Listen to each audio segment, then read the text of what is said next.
गांव रामपुर में एक अजीब किसान रहता था। नाम था माधव।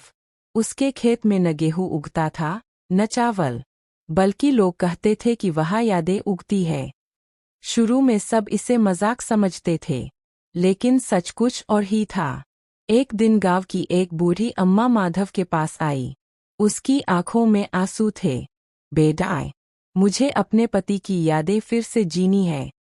वो अब इस दुनिया में नहीं है। माधव ने बिना कुछ पूछे उसे एक छोटा सा बीज दिया और कहा, इसे अपने आंगन में बो देना और रोज उस इंसान के बारे में सोचकर पानी देना। अम्मा ने वैसा ही किया। कुछ दिनों बाद उसके आंगन में एक छोटा पौधा उगा, और जैसे जैसे वो बड़ा हुआ, अम्मा को अपने पति की आवाज, उनकी हंसी, उनकी बातें सुनाई देने लगीं। गांव में ये खबर आग की तरह फैल गई। अब लोग लाइन लगाकर माधव के पास आने लगे। कोई अपने बचपन की खुशी वापस चाहता था, कोई अपने खोए हुए दोस्त की याद, तो कोई अपने अधूरे प्यार को फिर से जीना चाहता था। माधव सबको अलग अलग बीज देता, और हर बीज से अलग याद उगती। लेकिन एक नियम था, जो याद बोगे उसे सहना भी पड़ेगा। लोगों ने इसे हल्के में लिया। एक दिन एक अमीर आदमी आया। उसने कहा, मुझे मेरी पुरानी ताकत और रुतबा वापस चाहिए। माधव ने उसे बीज दे दिया। कुछ दिनों बाद उसके घर में पौधा उगा, लेकिन उसके साथ उसकी पुरानी गलतियां भी लौट आईं। वो लोग जिन्हें उसने ठगा था, वो दर्द जो उसने दूसरों को दिया था। अब वो आदमी डर गया। उसने माधव से कहा, ये सब रोक दो।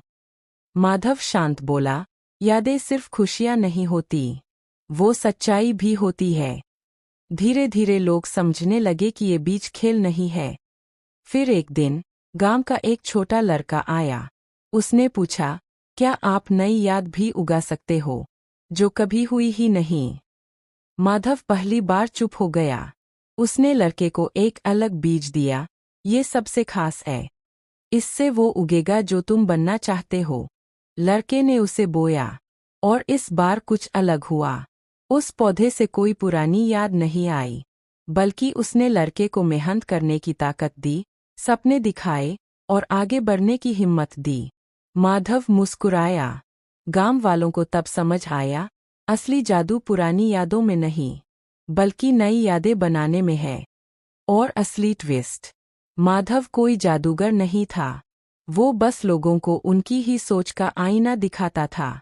बीच में कुछ नहीं था, सब कुछ उनके दिल में था।